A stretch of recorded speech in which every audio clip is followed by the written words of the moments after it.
ओहो, सरपंच जी तो चल दिए, अब कौन उठाएगा गांव की जिम्मेदारी?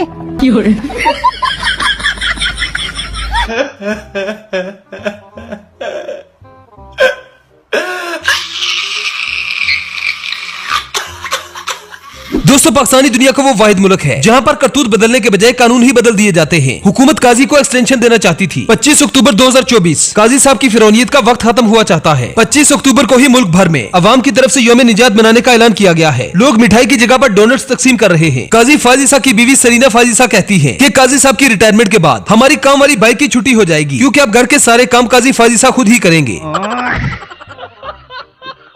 काजी साहब ने जाते हुए डायरी उठाई और कहा कि कोई रह तो नहीं गया जिसने मेरी माँ बहन एक न की हो। काजी साहब रिटायरमेंट के बाद मिस्र जाएंगे ताकि अपने बाप फिरौन की कब्र पे हाजिरी दे सके।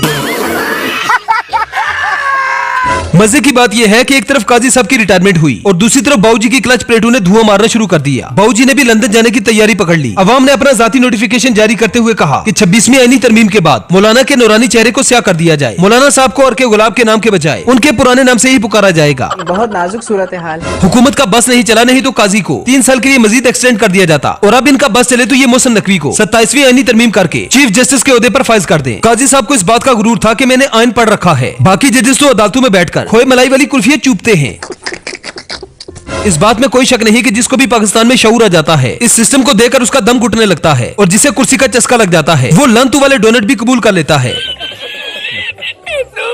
प्रोफेसर साहब, ये इज़हारे राय की जो आज़ादी है इसमें वोट का हक भी शामिल है।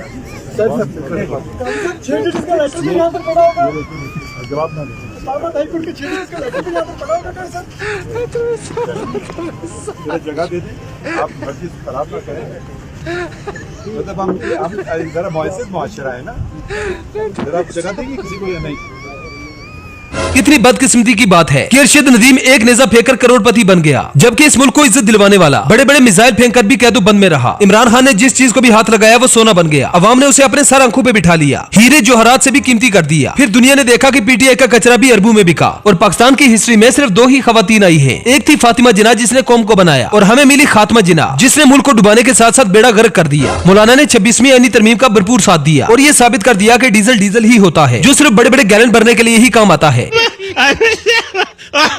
काजी साहब के रिटायर होते ही नवाज शरीफ लंदन चला गया। जब इमरान खान की रिहाई होगी तो सारे सियासतदान मुल्क छोड़कर ही भाग जाएंगे। यकीन जाने कि इमरान खान में कुछ तो खास बात है, जिसको गिराने के लिए मौलवी इस्लाम भूल गया, पीपी वाले बेनजीर और भुट्टो को भूल गए, नून लीग वाले वोट को इज्जत दिलवाना भूल गए, एमक्यूएम और एएनपी वाले कौमियत को भूल गए, अदालत इंसाफ को भूल गई, सहाफी सहाफत को भूल गए, कानून के रखवाले इंसानियत को भूल गए। जरा इस तस्वीर को गौर से देखें। इंसाफ का बेतहाशा कत्ल करने के बाद ये बंदा कितना बेसुकून है, शर्म से नजरें नीचे हैं और गर्दन जिल्लत से झुकी हुई। और एक कैदी भी है जो कैद में भी आजाद है, क्योंकि उस कैदी का दिल सच्चा है और तवक्कल अपने अल्लाह पे। ये जज होकर भी अदालत में भी कैद था, और मौसूफ की आइंदा आने वाली जिंदगी भी अजाब होगी, और क़यामत के दिन हर पाकिस्तानी का हाथ यकीनन काजी साहब की गिरबान में होगा। ऐसे हालात पर ही किसी शायर ने क्या खूब कहा था, कौन स्याही गोल रहा था वक्त के बहते दरिया में, मैंने सर झुका देखा है आज किसी बदकार का। पाकिस्तान में न शराफत है, न ही कानून, न इखलाकियात है, न ही इंसानियत। सिर्फ अजान की आवाज सुनकर ही मालूम होता है कि ये एक इस्लामी मुल्क है, वरना तो हर तरफ जुल्म और जबर का निजाम है। काजी साहब जा तो रहे हैं लेकिन जिल्लत के साथ, और अब इनके पास सर झुकाने के अलावा कोई चारा नहीं। न तो ये किसी के सवाल का जवाब दे सकते हैं और न ही अपना स्याह माजी बयान कर सकते हैं। जाते हुए मतीउल्लाह जान ने भी काजी साहब के जख्मों पर नमक छिड़क दिया, जिस पर काजी साहब भागते हुए नजर आए।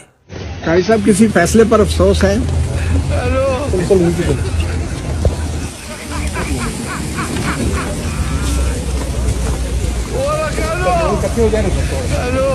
दुनिया भर में काले करतूत रोकने के लिए कानून साजी होती है, और पाकिस्तान में इनको तहफ्फुज देने के लिए कानून साजी होती है, और यही सबसे बड़ा फर्क है एक आजाद और गुलाम मुआशरे का। अल्हम्दुलिल्लाह काजी का दौर खत्म हुआ। न वो काजी था जिसने अदल किया, न वो इज्जत के किसी मुकाम पर फायज हो सका, और न ही इसमें पाक नाम ईसा की कोई बरकत थी। जुल्म की इंतहा तो ये है कि साबिक 70 सालों से हमारे सियासतदानों ने 258 अरब डॉलर कर्ज लेकर अयाशी पर अयाशी करते रहे, जबकि ये कर्ज अदा पाकिस्तानी कौम ने करना है, जिनके हिस्से में पहले ही महंगाई, गुर्बत और बेरोजगारी है। चोर और डाकू तो एंजॉय करने के बाद चोर रास्तों से लंदन भाग जाएंगे, लेकिन गुलामी करने के लिए शिकंजे में पाकिस्तानी अवाम आ गई है। मौलाना साहब कहते हैं कि मैं जो भी फैसला करता हूँ सुन्नत आईनो कानून के मुताबिक करता हूँ। मौलाना साहब ने सुन्नत के मुताबिक 3-4 जगह से रेट मालूम करके फिर सौदा किया।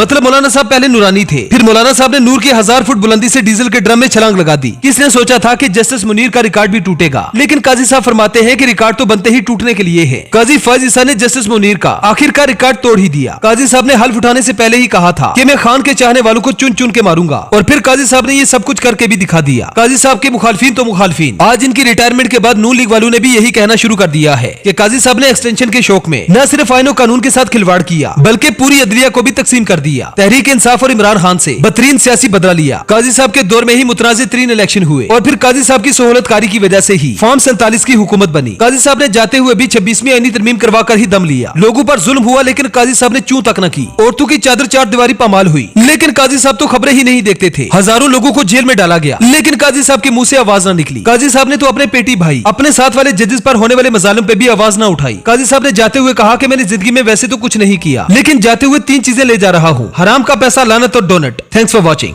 चल चल चल चल निकल, चल चल निकल, चल भाग ऐसे ए चल निकल। आप ही साहब आई भाई, लानत हो आप पे, गाना क्या लानत हो आप पे। मैंने